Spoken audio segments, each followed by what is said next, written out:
Hello, मेरा नाम है सचिन कुमार सिंह। आईसीटी चैनल पर आपका स्वागत है। इस वीडियो में मैं बात करने वाला हूँ क्लास 8 चैप्टर 1 की। ये वीडियो चैप्टर 1 का पार्ट 3 है। अगर आपने चैप्टर 1 का पार्ट 1 और पार्ट 2 नहीं देखा है तो पहले उसे देखें। उसका लिंक मैंने नीचे डिस्क्रिप्शन में और ऊपर आई बटन दोनों में दे दिया है। पहले आप वो दोनों पार्ट्स देखें, उसके बाद फिर इस वीडियो को देखें। लेकिन उससे पहले प्लीज सब्सक्राइब करें आईसीटी चैनल को और प्रेस कर दे बेल आइकन, इससे जो भी वीडियो मैं अपलोड करूँ उसका नोटिफिकेशन आपको मिलता रहे। तो स्टार्ट करते हैं। अब सब टोटल के बाद नेक्स्ट आपकी एक्टिविटी है एक्टिविटी 10, जिसमें देवदत्त जी बच्चों के हाइट के हिसाब से देखना चाहते हैं कि उनका वेट ठीक है कि नहीं। इसके लिए उन्हें BMI body mass index calculate करना पड़ेगा, जिसका फॉर्मूला आपका यहाँ पर नीचे दिया गया है, जिसमें आपका BMI इक्वल्स टू है weight in kilograms divided by height in metres multiply height in metres. So basically यह कहने का मतलब ये है कि ये जो BMI फॉर्मूला है ये हमें अपने टेबल के अंदर अप्लाई करना है, जिसपे टेबल के सारे स्टूडेंट की BMI हमें एक कॉलम के अंदर पता लग सके।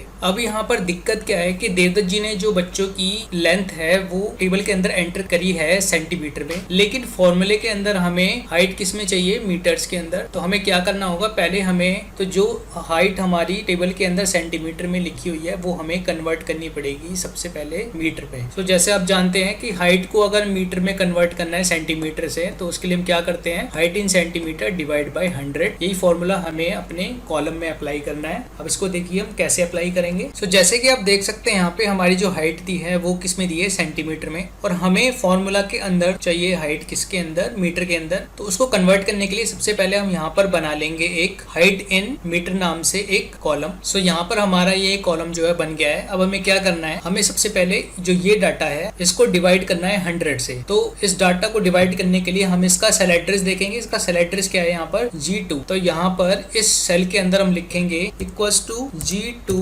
Divide by 100। ठीक है, जैसे ही हमने यहाँ पर ये किया और जैसे हमने एंटर प्रेस किया, हमारा जो इस सेल के अंदर हाइट जो है मीटर में आ जाएगी। तो हमारी हाइट आ गई 1.6। अब इसको मुझे सारे जो सेल्स हैं कॉलम के की उसके अंदर कॉपी करना है। तो इस फिल हैंडल का यूज करके मैं इसको ड्रैग और मेरा फॉर्मूला जो है पूरी कॉलम के अंदर कॉपी हो जाएगा। अब सेकंड स्टेप में यहाँ पर मेरे को एक नया कॉलम फिर से बनाना पड़ेगा, जिसको मैं नाम दूंगा BMI। ठीक है, BMI नाम से मैंने यहाँ पर एक कॉलम बना लिया है। अब इसके अंदर मेरे को यहाँ पर जो L2 ये वाली जो सेल है इसके अंदर मुझे यहाँ पर फॉर्मूला रखना पड़ेगा। तो फॉर्मूला रखने के लिए मैं जाऊंगा फॉर्मूला बार में और यहाँ पर फॉर्मूला लिखूंगा जो ये कहता है कि वेट ऑफ स्टूडेंट। अब वेट ऑफ स्टूडेंट किस कॉलम में दिया हुआ, हमारा वेट कॉलम के अंदर, और इस कॉलम की जो पहली सेल है उसका एड्रेस है H2। तो मैं लिखूंगा यहाँ पर इक्वल्स टू H2, फिर था डिवाइडेड बाय ब्रैकेट के अंदर, फिर उसके बाद था height in metres multiply height in metres. तो हाइट इन मीटर्स मेरा कहाँ पर है, इस वाले कॉलम के अंदर है, और इसमें पहली सेल का एड्रेस क्या है, K2। तो इसके अंदर मैं लिखूंगा K2, मल्टीप्लाई के लिए मैं स्टार का साइन लगा दूंगा और फिर से K2 और आपका ब्रैकेट बंद। ठीक है, ये मेरा फॉर्मूला इसके अंदर आ गया है। जैसे ही मैं एंटर प्रेस करूंगा मेरा जो BMI है वो डिस्प्ले कर जाएगा, ये देखिए। ठीक है, ये जो है BMI जो है इस बच्चे आर्यमान का आ गया है। अब मुझे सेम इसके अंदर फिर से कॉपी करना है, तो मैं फिल हैंडल का यूज करके इसको ड्रैग एंड करूंगा, तो मेरा फॉर्मूला जो है वो पूरी कॉलम के अंदर कॉपी हो जाएगा और मेरे को पूरे कॉलम में BMI सारे बच्चों का यहाँ पर मिल जाएगा। सो बच्चों, एक तो ये तरीका हो गया जिसमें जो फॉर्मूला लगा के आप जो है BMI निकाल सकते हैं। इसके अलावा कुछ ऐसे फंक्शन भी होते हैं जैसे कि इफ कंडीशन होती है, इसका यूज करके भी आप स्प्रेडशीट के अंदर डाटा को फिल कर सकते हैं। तो एक बार देख लेते हैं कि हमारा इफ कंडीशन होती क्या है और इसका सिंटैक्स कैसा होता है। सो स्प्रेडशीट में कंडीशन को अप्लाई करने के लिए इफ फंक्शन का प्रयोग किया जाता है। आइए इसे लिखने का तरीका, जिसे सिंटैक्स कहते हैं, वो समझते हैं। सो ये है इफ कंडीशन का सिंटैक्स, जिसके अंदर इफ दिया हुआ है, उसके बाद ब्रैकेट में कंडीशन, जो भी हम कंडीशन देंगे वो हम यहाँ पर लिखेंगे। उसके बाद नेक्स्ट आपका value if condition is true, मतलब अगर ये कंडीशन ट्रू होती है तो हमारी यहाँ पर जो वैल्यू होगी या हमारा यहाँ पर जो टेक्स्ट होगा डिस्प्ले करेगा, और अगर ये कंडीशन फॉल्स होती है तो कोमा के बाद जो भी टेक्स्ट या जो भी वैल्यू आपकी यहाँ पर दी हुई होगी वो आपकी डिस्प्ले कर जाएगी। और यहाँ पर रिकॉल दिया हुआ है कि फॉर्मूला या फंक्शन को जब भी लिखते हैं तो वो हमेशा किससे स्टार्ट होता है, आपका इक्वल्स टू साइन से शुरू होता है। अब क्योंकि इफ एक फंक्शन है, इसका प्रयोग करने के लिए फॉर्मूला बार पर माने fx पर क्लिक करें। तो ये जो आपका fx है इस पर आप क्लिक करेंगे, और जैसे ही आप क्लिक करेंगे आपके सामने ये इंसर्ट फंक्शन जो डायलॉग बॉक्स है वो डिस्प्ले हो जाएगा। अब यहाँ पर आप या तो उस फंक्शन को सर्च कर सकते हैं या फिर यहाँ से सिलेक्ट कर सकते हैं। सर्च करने के लिए आपको सिंपल कुछ नहीं करना है, यहाँ पे इफ लिखना है और गो क्लिक करेंगे तो आपका फंक्शन जो है वो सर्च हो जाएगा। और अगर आपको यहाँ से सिलेक्ट करना है तो मान लीजिए इफ जैसे यहाँ पे सबसे ऊपर ही दिया हुआ है, आपको ये यूज करना है तो इफ पे क्लिक करेंगे, ठीक है। यहाँ पर इसका सिंटैक्स भी आपको दिख जाएगा। अब इफ को यूज करने के लिए सिर्फ सिंपल यहाँ पर आपको इफ सेलेक्ट करना है और यहाँ पे ओके बटन प्रेस करना है। अब चलिए इफ के यूज को भी यहाँ पर हम एक एक्टिविटी के द्वारा समझ लेते हैं, जिसके अंदर हमें एक टेबल दिया हुआ है जिसके अंदर दो आपके कॉलम दिए हुए हैं। पहला कॉलम है स्कोर और सेकंड कॉलम है आपका रिमार्क्स। स्कोर के अंदर कुछ स्कोर लिखे हुए हैं। अब आपकी यहाँ पर जो कंडीशन है वो एक डिसीजन ट्री के द्वारा दिखाई हुई है। अब डिसीजन ट्री क्या होता है? एक डिसीजन ट्री कुछ स्थितियों के आधार पर निर्णय के संभावित समाधानों का ग्राफिकल प्रतिनिधित्व करता है, ठीक है। तो ये हमारा है डिसीजन ट्री, जिसके अंदर हमारी कंडीशन ये है कि अगर स्कोर हमारा ग्रेटर देन है 350 तो हमारी कंडीशन हो जाएगी ट्रू, तो ये जाएगा वाई पे,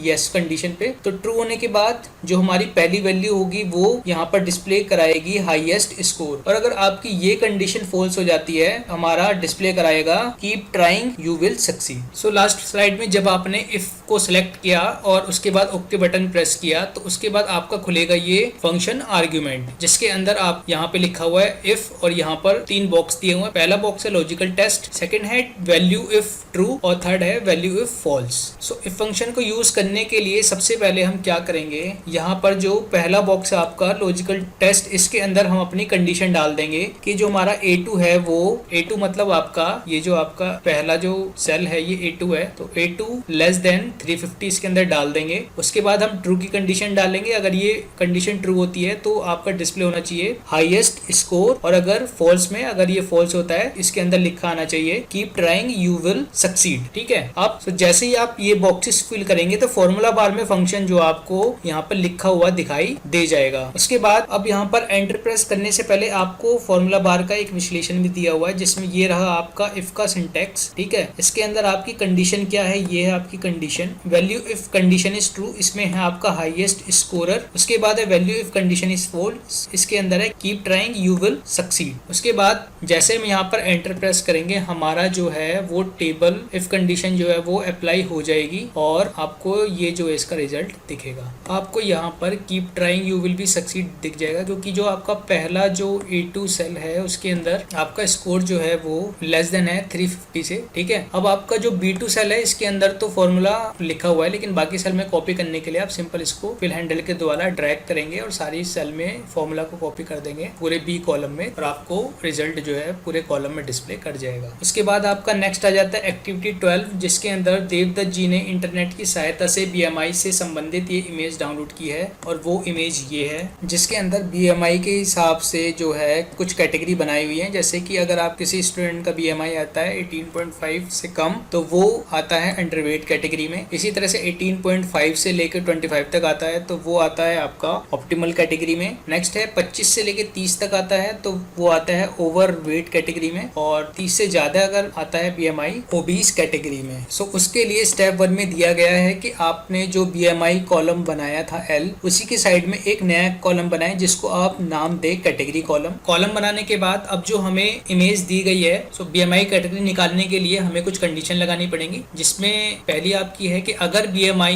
18.5 से कम है तो बच्चा होगा अंडरवेट, अगर BMI 18.5 के बराबर या ज्यादा है और 25 से कम है तो वो होगा ऑप्टिमल यानी हेल्थी। थर्ड है अगर BMI 25 के बराबर या ज्यादा है और 30 से कम है तो बच्चा होगा आपका ओवरवेट, और अगर 30 से ज्यादा है तो बच्चा होगा ओबीस, ठीक है। इस कंडीशन के हिसाब से हमने यहाँ पर एक डिसीजन ट्री बना दिया है, ठीक है। तो डिसीजन ट्री क्या कहता है वो एक बार समझ लेते हैं। यहाँ पर आपकी कंडीशन दी हुई है कि BMI अगर आपका लेस देन है 18.5, अगर ये कंडीशन होती है ट्रू तो लिखा होना चाहिए अंडरवेट, और अगर ये कंडीशन फॉल्स होती है तो यहाँ पर एक और कंडीशन चेक होगी, और वो कंडीशन क्या है कि अगर BMI आपकी ज्यादा है और इक्वल्स टू है 18.5 से और BMI कम है 25 से, मतलब 18.5 से 25 के बीच में है, और अगर ये कंडीशन ट्रू होती है तो यहाँ पे लिखा आना चाहिए हेल्दी, और अगर ये कंडीशन फॉल्स है तो फिर से कंडीशन चेक होगी। यहाँ पे क्या होगा, अगर आपका BMI 25 से लेके 30 के बीच में है तो अगर ये कंडीशन हुई ट्रू तो यहाँ पर आपका डिस्प्ले करना चाहिए ओवरवेट, और अगर ये कंडीशन जो है आपकी फॉल्स होती है तो फिर से यहाँ पर एक और कंडीशन ट्री कि अगर BMI आपका ज्यादा है 30 से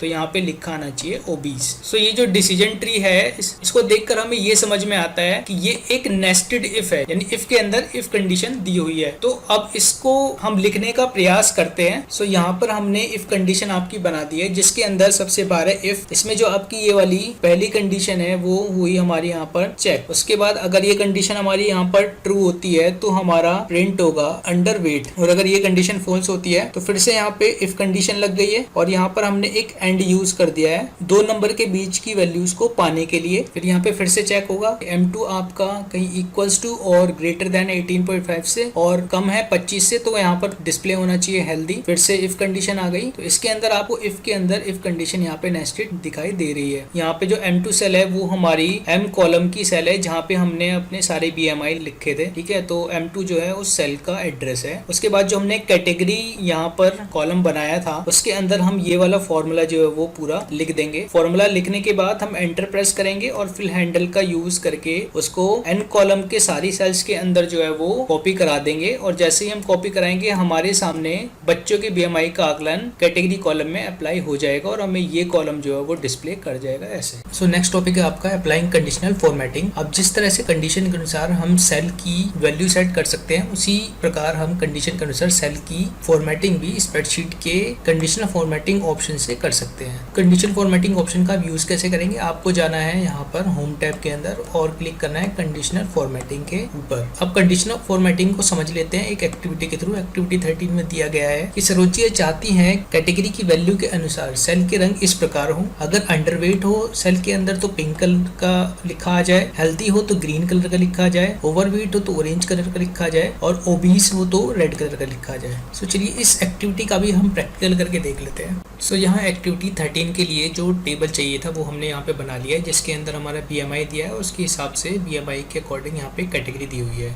अब इस टेबल में हमें जिस कॉलम में कंडीशनल फॉर्मेटिंग करनी है सबसे पहले हम उसको सेलेक्ट कर लेंगे। तो ये हम सेलेक्ट कर लेते हैं इसको। उसके बाद हम अपने होम टैब पे जाएंगे और होम टैब पे जाने के बाद हम क्लिक करेंगे कंडीशनल फॉर्मेटिंग पर। जैसे ही कंडीशनल फॉर्मेटिंग पर हम क्लिक करेंगे यहाँ पर आपका ऑप्शन आ रहा है हाईलाइट सेल रूल्स। इस पे जैसे ही हम पर अपना माउस का कर्सर लेके गए हमारी एक और जो है विंडो ओपन हो जाएगी, जिसमें से हमें सेलेक्ट करना है टेक्स्ट, ये वाला ऑप्शन टेक्स्ट दैट कंटेन्स। जैसे हमने इस पे क्लिक किया हमारा एक और डायलॉग बॉक्स जो है वो ओपन हो गया है, जिसके अंदर जो पहला आपका बॉक्स है उसका नाम है format cells that contain the text. So इसमें हम सबसे पहले अपना जो टेक्स्ट है वो लिख देंगे जिसका कलर हमें सेट करना है। तो सबसे पहले हम इसके अंदर लिखते हैं हेल्दी। हेल्दी लिखने के बाद हम यहाँ से जो है कलर सेलेक्ट कर सकते हैं जैसा आपको कलर चाहिए। हेल्दी के लिए हमें ग्रीन कलर चाहिए था तो मैं यहाँ से ग्रीन कलर सेलेक्ट कर लेता हूँ। ऐसे ही हेल्दी का करने के बाद हम अंडरवेट के लिए भी हमें कलर सेलेक्ट करना है, तो हमें फिर से होम पे जाना है। होम पे जाने के बाद कंडीशनल फॉर्मेटिंग में हाईलाइट सेल रूल्स और हम जाएंगे टेक्स्ट दैट कंटेन्स। इसमें हम कैटेगरी को हटा के यहाँ पे लिख देंगे